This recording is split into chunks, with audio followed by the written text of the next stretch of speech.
11월 8일 월요일 시카고 윈TV 미주 핫뉴스입니다. 미국이 예방접종을 받은 모든 외국인에 대해 11월 8일부터 국경을 개방합니다.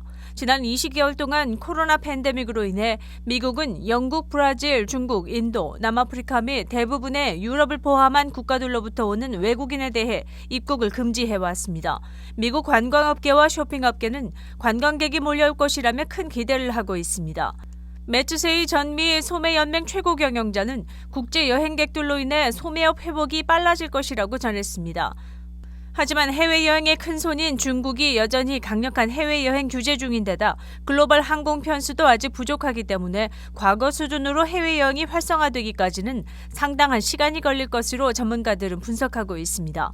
한국으로부터의 미국 여행을 준비하는 이들도 급증한 것으로 알려졌습니다.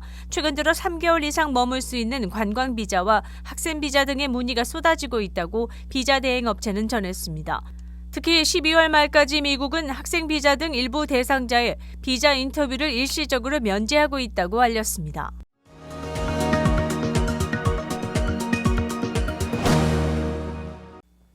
백악관의 핵심 정책 중 하나인 사회기반시설 법안이 하원을 통과했습니다.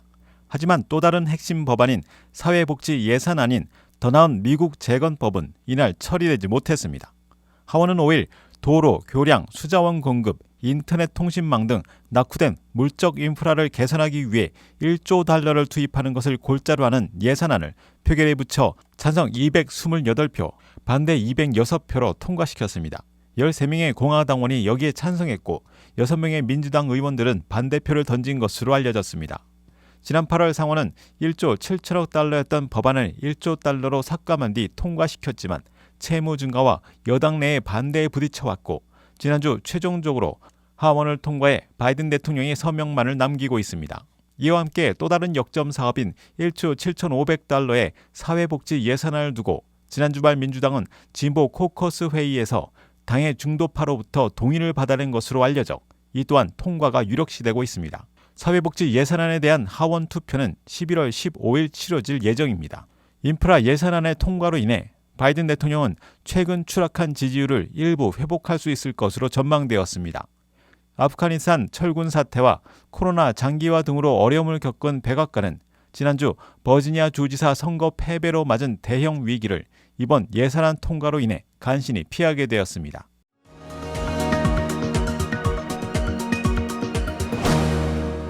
연방항소법원은 100명 이상의 근로자를 보유한 기업에 대해 바이든 행정부의 백신 의무화를 일시적으로 중단시켰습니다.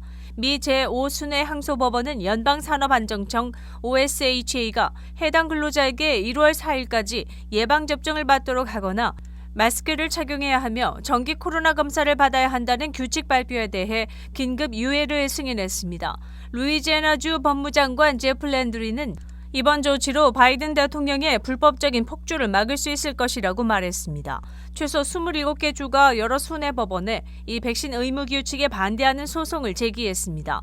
행정부는 위반 건수당 14,000달러의 벌금을 포함하는 이 새로운 안전규칙의 요구사항이 부분적으로 주 법을 우선하기 때문에 법적 문제를 포용할 수 있다고 주장하고 있습니다.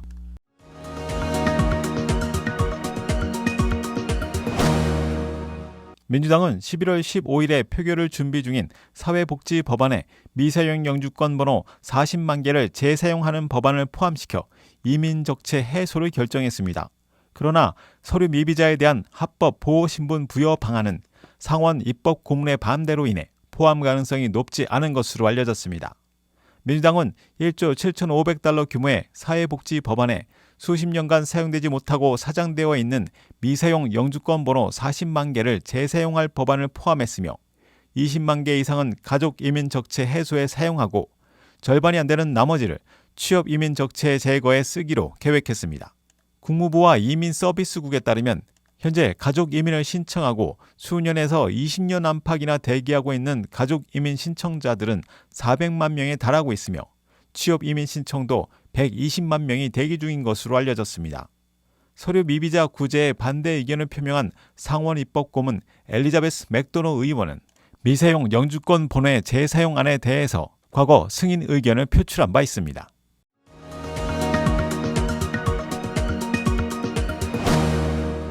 테네시주 내슈빌 경찰은 한 목사가 예배 중 교인들을 위협한 총기 무장 남성을 제압했다고 발표했습니다. 경찰 발표에 의하면 사건은 내슈빌 라이트 미션 오순절 교회에서 벌어졌습니다.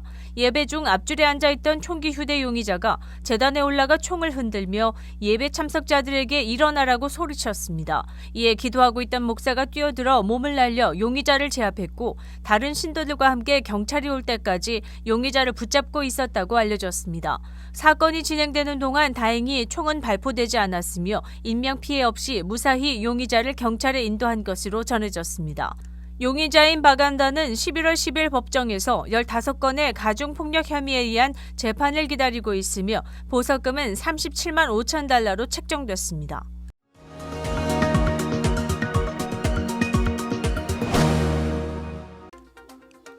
(11월 8일) 월요일 코로나19 현황입니다. 신규 확진자 수 27,627명, 신규 사망 191명, 백신 완전 접종률은 58.4%입니다. 일리노이주 신규 확진 2,060명, 신규 사망자 수는 8명이며 백신 완전 접종률은 60.9%를 나타내고 있습니다. 다음은 어제 기준 각 주의 신규 확진자와 신규 사망자 수입니다.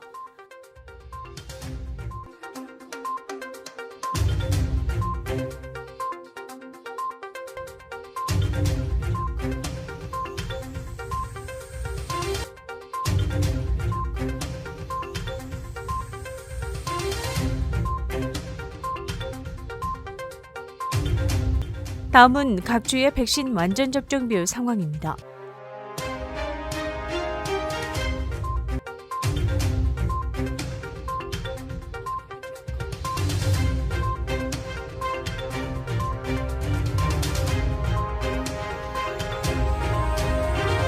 코로나19 관련 자세한 내용은 시카고토탈닷컴을 통해 다시 볼 수 있습니다.